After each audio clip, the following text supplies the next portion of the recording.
We're in season 4 right now, and we're wrapping up the season. We're lucky enough to be joined by Eddie Hudson of Corktown AFC. Eddie is joining us as the owner of the club. You know the theme, if you've been listening, hopefully to more episodes than just this one this season. You know that we're targeting entrepreneurs, business owners, people that are staying in the game without playing it.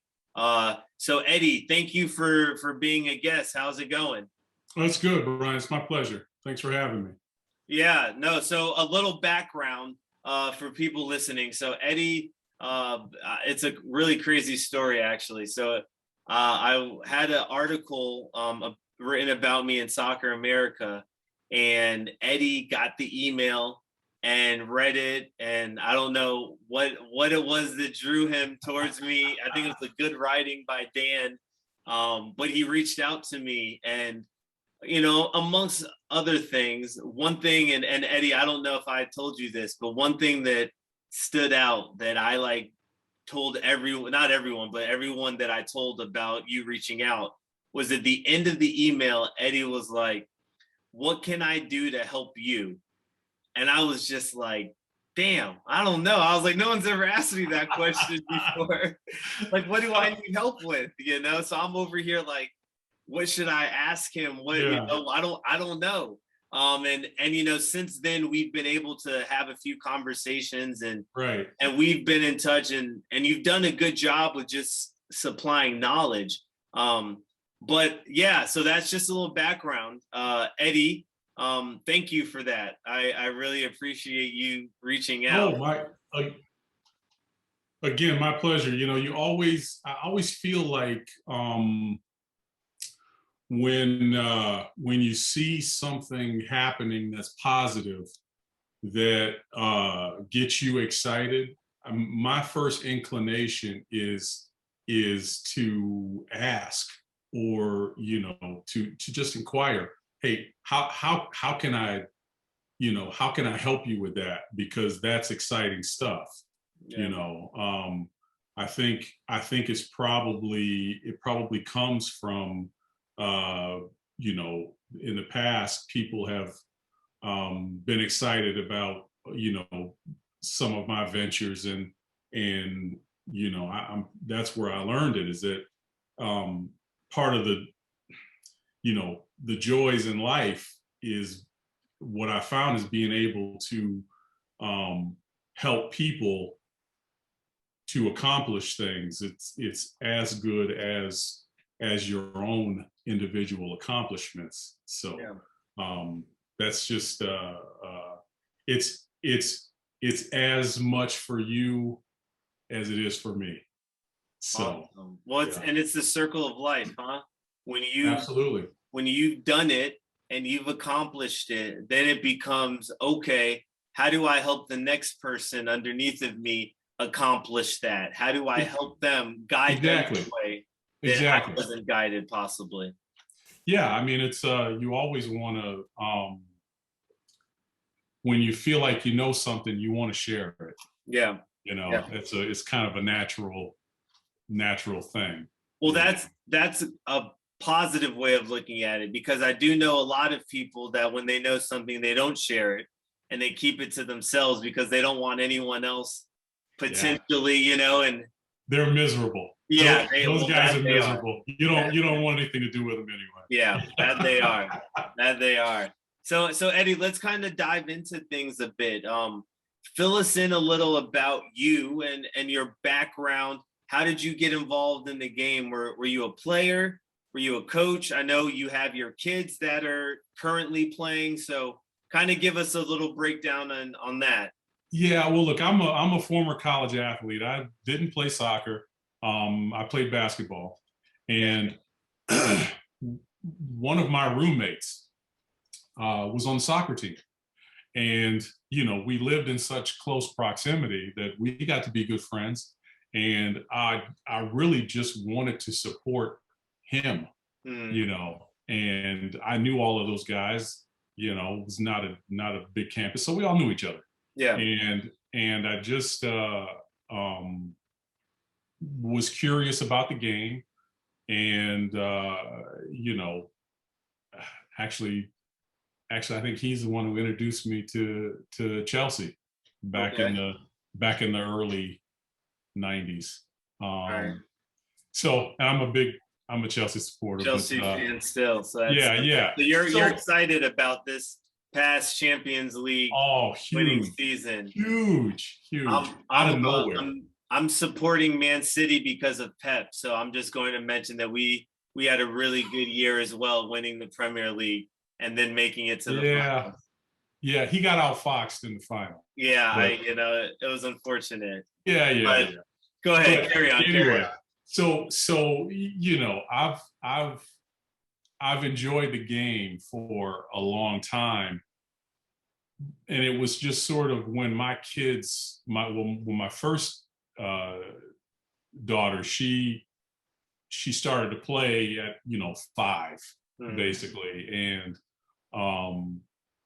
you know, it was kind of a way to get connected to that game. Um, Long story short, my daughter is a college player now, and She's in at Bowling Green. she's at Bowling Green, Yeah. yeah, Bowling Green State University in Ohio. Yeah. Uh, and she is. I mean, she played for one of the best, you know, clubs in the country, the Michigan Hawks, Mm. and so it's been really fun being connected to the game, and the way Corktown sort of came around was my daughter played for another team in the spring and summer when she came home In the Detroit area. in the Detroit area, right? And when that club dissolved, there were, there was a coaching staff and a lot of players that still, wanted and needed that outlet. Mhm. So we formed a new club. Um, Corktown is an area in Detroit, pretty historic, and we actually the field that we play on is actually the old Tiger Stadium. Um, Okay. you know, It's a the, cool. I've seen pictures of it on the website. The location of it, where there's like apartments, right? Housing yes, around yep, the field. all around it. Yep, it's Yeah, nice. that's a It's cool area. nice, and the Tiger Stadium kind of got old and decrepit, and Mhm. they tore it down. Tigers play at Comerica Park now, but the site is still there and it's pretty historic. Home, it's a multi-purpose kind of field, so home plate is actually the same, in the same location as where they used to play. So Okay. it's a great place. It's run Yeah. by it's called Detroit PAL, the Police Athletic League. Hmm. They run the whole complex there. Complex area. Yeah, Okay. and they do a great job. And it's a good partnership for us. So yeah, we formed the team, and because of COVID last summer, we had sort of an abbreviated season. Right. Didn't play too many games uh, because of a lot of you know uncertainty. This season, we kind of got we got after it a little bit this year. It was I consider the season a success. Okay. Uh, I there are always kind of logistical things with players in summer, that you can't always get them together consistently. Hmm. So I think if we had our consistent roster, I think our results would have been even better. I think we went 26 3-4 over the course of all of our competitions. So a lot of games. We had a great season. now we're trying to win trophies. Right. And you're in the off season because the league is the UWS, correct? That's right. And that's the summer league. So a lot of your players are collegiate athletes. Yeah, the Would vast you say majority. that's the biggest makeup of your team? Yeah, the vast majority of our players are collegiate Current collegiate players. athletes home Yeah. for the break. Yeah. Okay. So Yeah. if you can you kind of talk to us? You told us how the club started, kind of, the name of it, where that came from, but what was it? You said that the last club prior to, disbanded, and then there's just new players that, or not new players, but players and coaches. Yeah. So okay. So like my daughter started playing in the summer. She played for a team called Detroit Sun, and they were in another league. Uh, and I was my company was a sponsor for Okay. for that team, and the old owner asked me to partner with him, and it just I'm going to be as diplomatic as I can. It did not work out the way I thought it should, and as I got to know more about the situation, the coaching staff was not happy. The players were not happy in that organization. Yeah. So the opportunity presented itself to start from Form a scratch. club. Yeah. Okay. Yeah, and that's what we did. Okay. Well, can you kind of talk to us what like goes into starting a club? Because like you say it so casually, like, oh yeah, we just decided to start a club to help, to help out. Like, I'm sure that's a big process. Can you give us kind of a top level of what goes Yeah. into that? Yeah. So with the league, the UWS, they were kind of aware of the The past situation. the past situation. Yeah. And when you're registering a club with any reputable league, you've got to go through an application process, and they want to know, can you afford to do this, and they want to know where you've been and where you're going. So I'm decently organized, so I can gather those things pretty quickly. And we got our application together, and I'm those kinds of things I'm proud of, because I've worked a long time to be able to do this kind of immediately. Right. So it was an application process, and I got to know the the director of the league and the whole leadership team there, and it was a good fit. So we did it, and it was just a good time to jump in. Yeah. So okay. Well, and so you kind of talked about it a little bit. You said you've kind of prepared for this, and your last or the last club, you were a partial owner in it. So what is it? Do you just own AFC Corktown, or what is your other jobs, right, or your other professions that kind of got you to this point? Yeah. So I've been an attorney for over 20 22 years, something like that. It's a time. long time. A long time. After 20, Yeah, I think yeah. it's just you stop counting. I've been doing After you it hit for a long 20, it time. doesn't matter anymore. Yeah, I've been doing this. Yeah, I've been doing this a long time. Yeah. So, I practiced for quite a bit of time, and I started in a big corporate practice and kind of whittled my way down to where it was just me and a partner. Mm. So, those are more lifestyle decisions, right?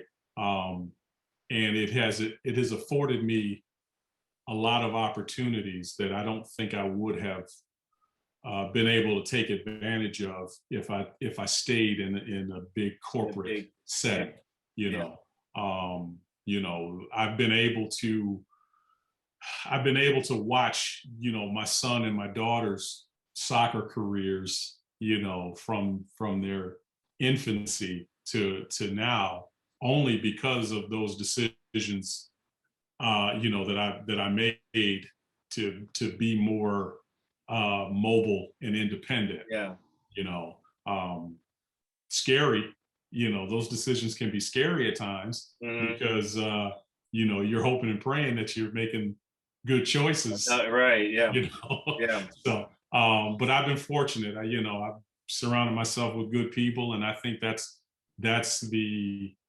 to me, that's always the best start, even before you know what you're going to do, is to gather as many good people as possible, because you can certainly plot a course better with good people to know what to do. So, my sort of claim to fame in Detroit is that I worked.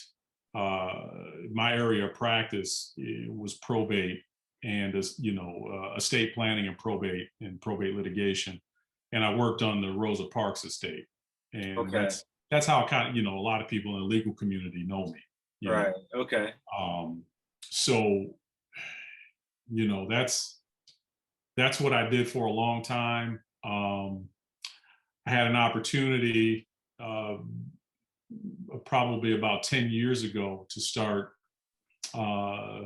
dipping my big toe into real estate, and with my old law partner, we purchased quite a few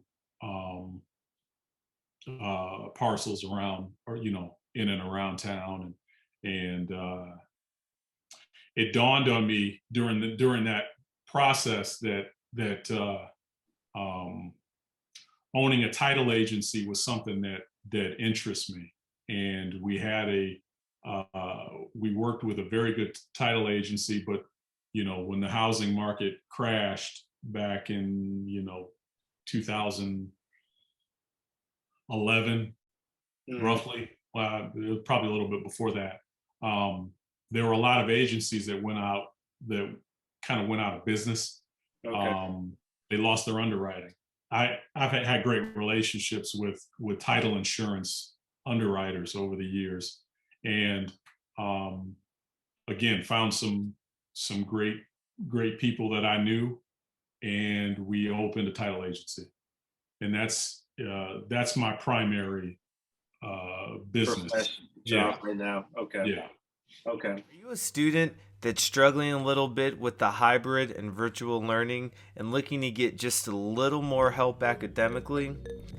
Or are you a parent that has a child who's struggling to keep that same level of discipline and rigor that they had in the classroom at home?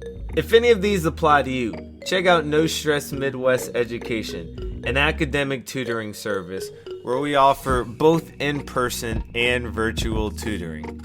One of the things that separates us from others is that all of our tutors are board certified educators in Kansas and Missouri in a variety of specialty topics and familiar with the latest curriculum in school districts around the metro area.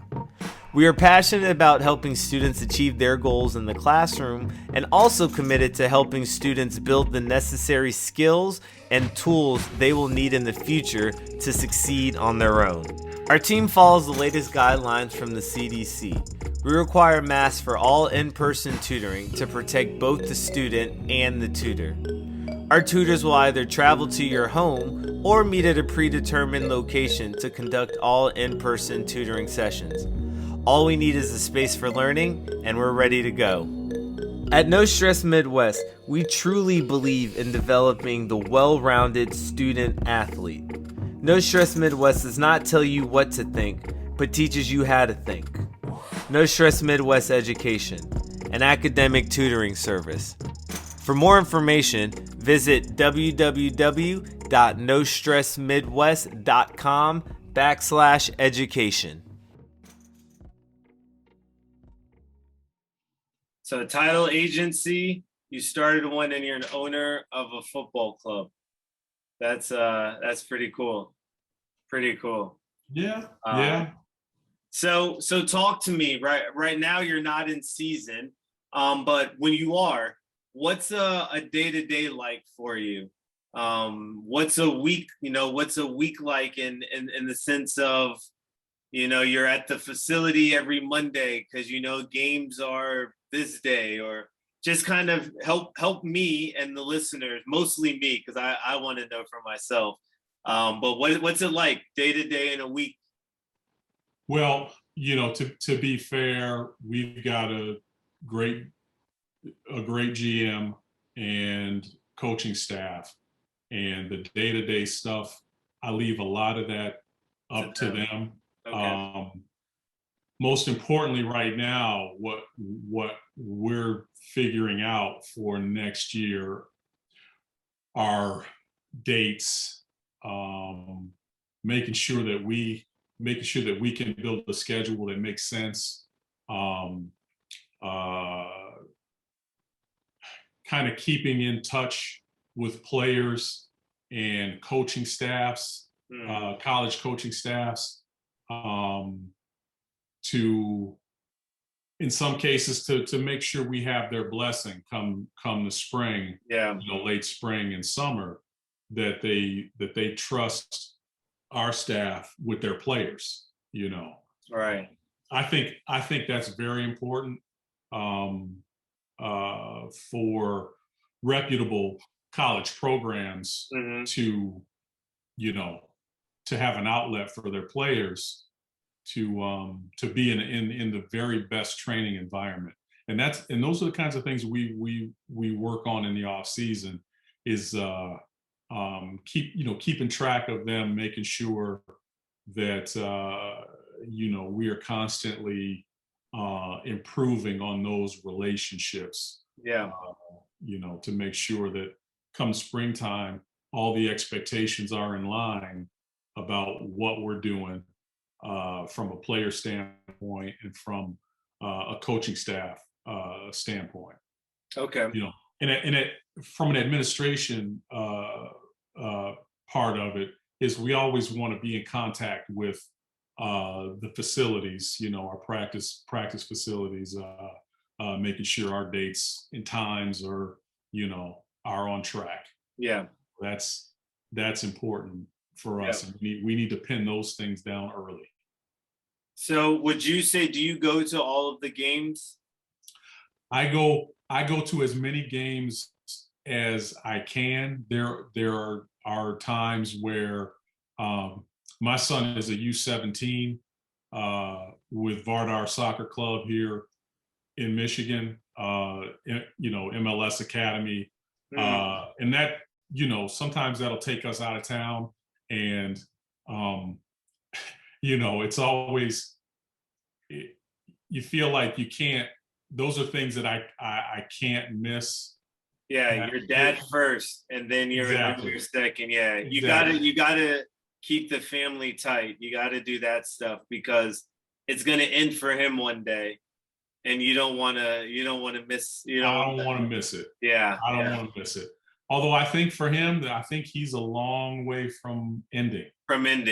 Yeah. Is he at the point where he's like, Dad, you don't have to keep cheering and telling me to run faster. I got it.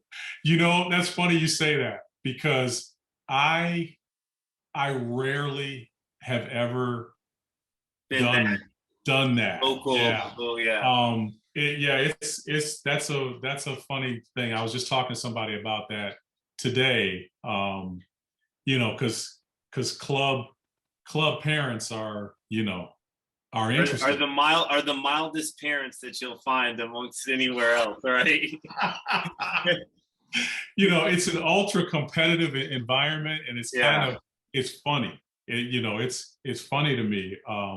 Obviously, I'm a very competitive person Right. myself, but I've told my kids this, that I don't want to ever be in a position where I want it more than you.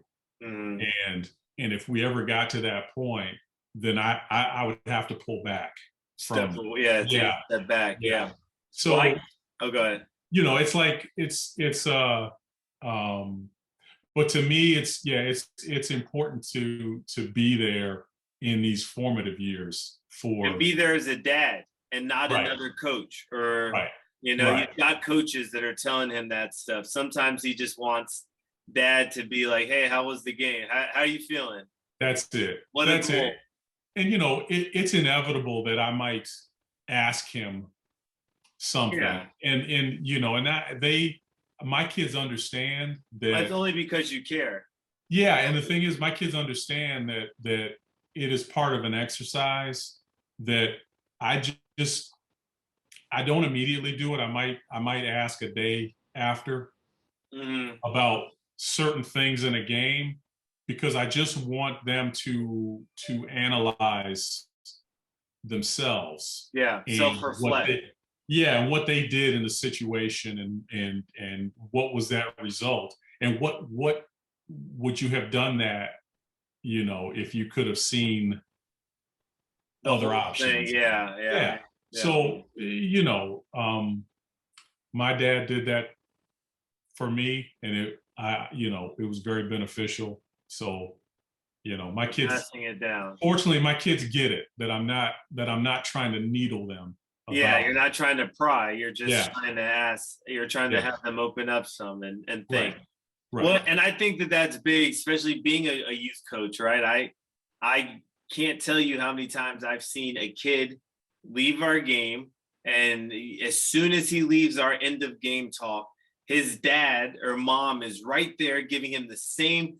Come on, Parker, what are you doing, man? I would have had you. You gotta score that goal. What happened?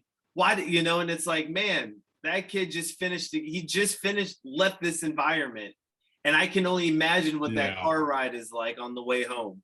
Just hearing the constant, chirping and stuff. It's gotta be tough. I think, this is funny. I think that if parents really understood that when you're yelling at them during a game and they can hear you, you're you're confusing him, Mm-hmm. Mm-hmm. because he wants to probably please you. Yeah. But I guarantee that 90 something percent of parents, 99. I already know yeah, what you're gonna say. I'm gonna say they 99. don't know what the hell they're talking about. And And what the coach is telling them to exactly, do. exactly. And I'm telling, we're trying to pass, and I have heard parents from the sideline shoot it at midfield. What? No, Johnny, don't shoot it. Don't listen to your mom. Right. And then, like you said, now that kid's like, well, my mom says this, and you say, and it's like, so I'm like, hey, let me make it easy for you, Johnny. Tell your mom not to yell again, to tell you to do a soccer action, because if you listen to her, you're going to be on the bench, But hey, you can go play for her. Her Right. team, I'm sure, is really fun. Right. Right. But yeah, it's a crazy thing, and I can remember as a kid running down the sideline, and my mom, run faster, Brian, run faster, and I'm like, woman, I am running as fast as I can down this. I'm kicking this ball as hard as I can. I don't think that. As if you said, "Oh, that's what I okay, did. I'm going to run faster now." Why didn't you say that? Why didn't you just say that earlier? Focus, Eddie. Focus. Oh God. Oh, okay. That's all I needed. That's all it was. Okay. Anyway. But yeah. So, all right. Well, what's your vision then right now, right? You've kind of talked to us on the start of the club. Yeah. You talked to us a little about you as a person, your philosophy as a business owner, as a father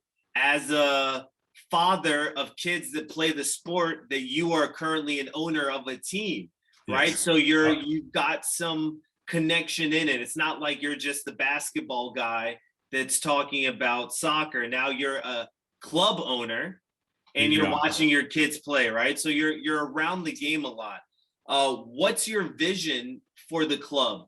It's a fairly new one. And what's your vision for ownership? Are you looking to take this to maybe an NWSL franchise? Are you looking to just keep it here? Just kind of give us what the next steps are for you. I think sometimes the aspirations change depending on the day and new information. We're always, especially in the off season, a constant sort of review of where we are, what makes sense going forward. I'll say this, I think that if an opportunity to kind of expand our platform was there, it would definitely be something that I would entertain. Yeah. For me and for the organization, if depending on opportunities, I would certainly want to attract capital, and obviously with new capital comes new ownership opportunities and things of that nature. So you know this as well, that the ground in soccer, and especially in grassroots soccer, the ground is not firm under you. And I think what you have to do to survive is you have to know when to pivot.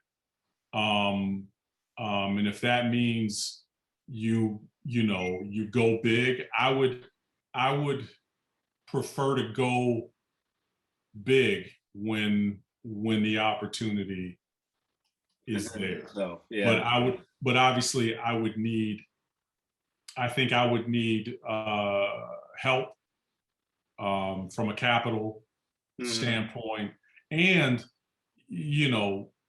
as you start to get into sort of those higher levels, you want very experienced people to assist you. And those are the things that I would have to, or I would definitely consider. If those opportunities were there. Right now, I mean, look, we like the direction of our club, and I don't see any crazy changes on the forefront, but like anybody, we're always looking for new and exciting opportunities. What's next? What the important thing for us going forward with our players is we want to be plugged in that pathway for players who want to play professionally, who want to go out and play and get a check for it. Right. We want to be in that pathway for it, and give our players the ability to showcase themselves, giving them the platform to showcase themselves for NWSL, for clubs overseas. We want to be that club that at this point gives you that opportunity to do those things. Well, and I feel like it's a common phrase or common words used now, that pro player pathway, right? Or that pathway to pro. And I think something that youth parents, and hopefully there's some that are listening, but parents and players understand that one pathway to pro it doesn't mean that another one can't work. Right. You know, there's the thing with that is it's your own lane. And when you stay in your own lane, there's never any traffic, right? Right. So it's just because you have a pathway to pro and I have a pathway to pro doesn't mean ours could be different, doesn't mean yours is right, mine is wrong. It Right. just means mine is more suited or might be better suited for this person, and yours might be better suited for that person. And I feel like a lot of times we Right. compete, maybe not you and I are competing, but there's a competition. Oh, my pathway to pro is better. Look at how many people I've sent. And like, yes, that's good and that means something. But if I've sent one kid, I still have a successful pathway to pro because it's happened. You know, and by the way, my kid is really good. And my kid was really ready. Exactly. You know, those are the nuances of those kinds of arguments that don't really get sort of thrown in. out. Yes. The kid was already set. Right. It's just you were the one that found him first, so they were the ones that liked you, you know. Right. And yes, I think that's a huge thing that no one really talks about. It's I've sent these 6 kids. And it's like, yeah, well, 5 of them were already being looked at by Division I schools. So you just happen to be their friend and attach your name to it. Right. You know, and oh, by the way, yeah, she was in the national pool. Right. You know, forgot to mention that little bit. Forgot to mention that. Right. Are you ready to take your game to the next level? Trust the process and sign up for No Stress Midwest training today at www.nostressmidwest.com/training. No Stress Midwest primarily offers training for soccer players on the individual, group, and team settings of all ages and skill sets. Our training is customized for the player, and our goal in doing that is to continue to grow the love of the game, build a personal desire to want to develop, and create the chance and choice for the player to play at the next level. We have developed a unique solution here at No Stress Midwest Training, showing our clients that you can have fun while still getting better. By creating a unique training environment customized to the player, we feel that not only are we able to get the most out of the individual by creating a no-stress environment, but we are also teaching them fundamentals that they can carry off the field and apply in their everyday life. Visit our website at www.nostressmidwest.com/training and sign up for your first session today.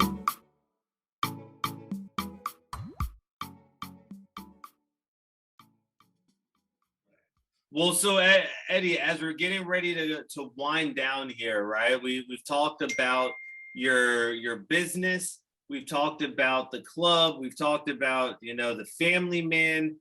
Let's give some advice, okay? And it's a 2-part question. What's some business advice that you wish you would have received early on? And then what's business advice that you would give a new entrepreneur or business person? And you can pick one, and let's go into that, and then we'll go to the other one.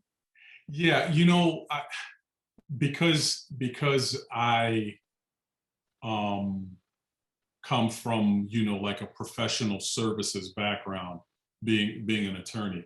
What I think a lot of my advice there it probably applies all over business is you have to know not just what you do and what you practice, you have to know how to run your business, not just to, practice law, for instance. Yeah, that's good. You have to understand how the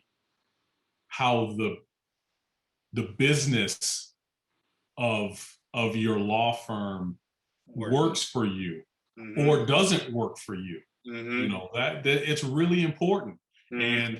and it's kind of it really is broad advice, because like, if you're an engineer, right, um you don't necessarily know how your engineering firm goes out to attract business, And if get they've just kind of got you in this, in this box doing what you do. yeah. um, I think it's really important for you as an employee and as a potential entrepreneur is to know how the business works, because if you don't, how are you ever to grow?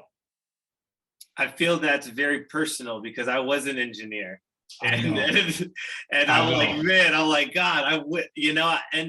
and that's such good advice, because as a business owner now, right, I know how to train kids. I think I've been doing it for a few years now, and it's like, okay, yeah, I can train, and I'm good at it, so I'm fine. I can start a business, and then I started a business, and then I'm like, articles of organization, profit loss statement.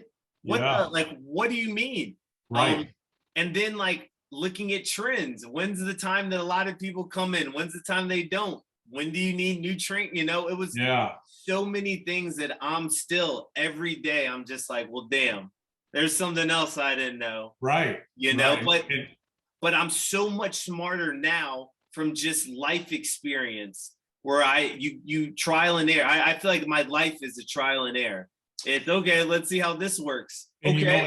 and that's the other part of that's the other side of the coin too, on that, on your question, is what I've learned on my own is that I make decisions about what I'm going to do. I make them quickly. I don't deliberate too long, because if it feels right based on my prior experience, I'm going to try it. Mm, And if it doesn't work, or it fails miserably, um, hopefully I got to that point earlier where I hadn't invested too much time or in money. thinking about it, Yeah. or too much capital Yeah. getting to that result. Yeah. So when I decide that I'm going to do something, I do it. You do it. Yeah. I do it because I kind of put those experiences in You've got line. enough Yeah, experience. right. Yeah. And it makes sense to me. And Yeah. if it makes sense to me, I'm going to try it. Listen, I think that's great advice. And being able to process your experiences. And I was out for lunch with a former player today, and I was telling him, if you look at a bad situation and you find the positive from it, or the learning thing, it no longer becomes, a bad situation, right? It's a learning thing. And I'm getting into the point like you, where I'm like, all right, I've heard this talk from 10 different people. This is Right. BS. Right. Or, man, I've heard that the last 3 people that said this, they were right. So, Right. okay, let me do this. Yeah. And I truly believe that there's a gut, right? We all have that gut feeling that we talk about, but we don't follow it. I feel like the older we get, and I think that sometimes following that, knowing when something doesn't feel right, or when something feels right, Yeah. that's huge. Yeah. Yeah. And I'm just a firm believer. You do it early. Mhm. Because as you get older, you start to realize that time is finite, right? So if we're going to do this, Let's let's do it now. it. Yep. Do it now. Better to start today than tomorrow. That's right. So Right. I love it, man. And I'll tell you what, this season has been really fun for me, because I've asked all of these business professionals what advice would they give. And a lot of the times I'm taking that myself, where I'm like, dang, that's smart. I didn't think about that. Right. And you said something to the advice you gave today, knowing what it takes to run a business and not just do your trade. Right. There's a lot of, people that can be an engineer, can practice law, or can Right. train soccer, can do whatever, but can you run a business, or you have multiple people doing that? That's it. And you have it sorted out where they're not stepping on anyone's toes. And, you know, I tell my coaches on my high school staff, the amount of work that I have to do so you can just walk in and not have to think about anything.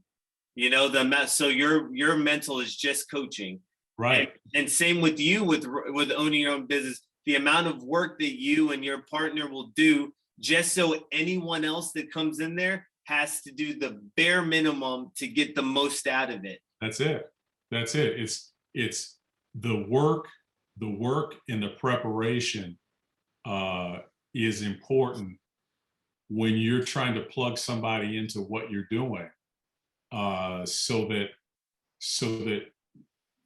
ideally you don't want them to ever be in a position to fail. Exactly. That's so true. You have to make it where an assistant can come in, do exactly what you ask them to do. Yep. Because you have set it up that way. Yep. You know, yep. And what it does is it gives people in your organization a very clear mandate about how you're going to be successful. Mm-hmm. You know, it's if everybody knows what their job is, if you truly know, then you expect success. Yeah. Yeah. Because I'm telling you what you need to do to excel in this position. So if you do these things, this is the expectation. You should excel in your position. Right. Yeah. Right. Well, and there's that bit of stability that I'm realizing how important it is. And we were talking about it off air a bit.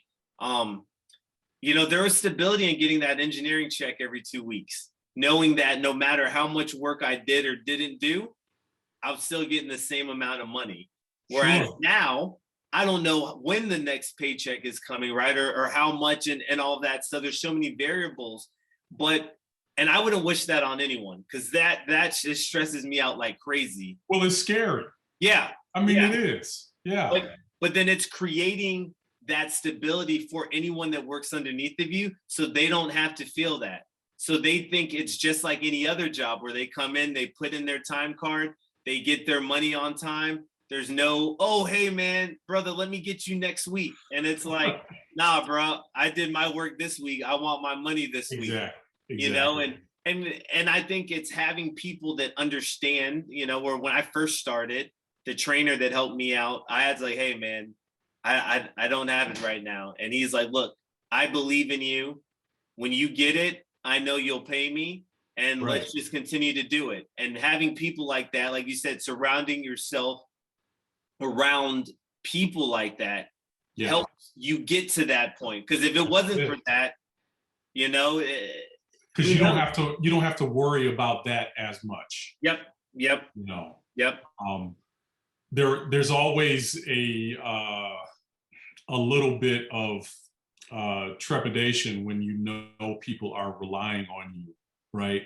You know. So yeah, that is, you know, that is kind of a scary thing at times. But, you know, ideally you have, when we talked about building blocks off air, you're building it, you know, you're building a foundation where what you do is repeatable. Yeah. Every day. Not what was the word we used? Not unpredictable. Like you don't want the unpredictableness of it. You want to go in and wake up knowing that, okay, this week's gonna function fine because nothing's gonna stand out. Everyone's doing their work. There's no issues, no fires. You know, and we talk about this in the office, is the only things that I manage really they're outside of the normal process. Those are the things that you have to address from time to time, are kind of the anomalies, you know, because everything that's happens in your protocol just happens. Yep. It should be set. Yeah. And you have to manage those other things. Yeah, it could affect Right. the normal process. Right. Yeah. And so, you hope that there's not really much management. Yeah. Yeah. So Well, and that's where I'm getting to the point now. I'm trying to do all this work to create a process that someone can follow and say, okay, I'll do this, and boom, this is the output, blah, blah, blah. right. And to get to the point where then I can do top level, okay, let me just oversee, oh man, it looks like this next spring, this school doesn't want to work with us. What do I have to, where's the next school? Or what's the stuff that I can do proactively? And because I've been doing this, so I can not let this affect my normal process. So I love it. I love it. Eddie, my man, this has been an awesome talk. Before we wrap up, do you have any final words? Any advice? Anything you want to leave the listeners with? Yeah, come. If you're ever in our fair city of Detroit in the late spring and summer, come down to Corktown and check out Corktown AFC. We do it right, and we have real ballers. Okay. Well, I'm hoping to get out there. We kind of talked about me coming this summer, and I went to North Carolina instead, but we're still in the talks because I want to come out there, check it out, and then meet you, right? Yeah. I feel like Absolutely. so many podcast guests I've never met in person. It's just all like I think that's cool. I do. I think that's cool, but the objective is to go out and meet people, face to face at some point. That would be cool, man. I'm looking forward to you coming to check us out, coming to Detroit. Detroit isn't as scary as everybody makes it out to be either. That I've heard. I've been to Detroit one time. I'm gonna be honest. It was a layover flight that got snowed out. I had to stay the night. It does not help your case here, but it was probably the worst hotel and one of the worst experiences I've had. And when I come out there, we'll grab a drink and we'll talk about it. And yeah. I'll see if I can find it and we can drive by it. Because man, this was it was a Renaissance Inn, I think, near the airport, and it was. Oh yeah. You don't want to be out there. It was not a good night's sleep. That's terrible. Yeah. Well, I'll show you the real Detroit. There we go. Sure. I like that. That. Eddie, my man, I appreciate your time. I appreciate you getting on and chatting with us. Thank you. CorktownAFC.com. Check us out. CorktownAFC.com. I'll add that below when I'm doing the editing so they can click it. All right. All our socials too. Yeah, there we go. There we go. Hey, everyone, I want to thank you for listening. This wraps up season 4. It's kind of crazy. We started this time last year and we're in our 4th season, finishing it up. Thank you all for being on this journey with us. And until the next season, we'll see you then. This is the No Stress Midwest podcast. Cheers.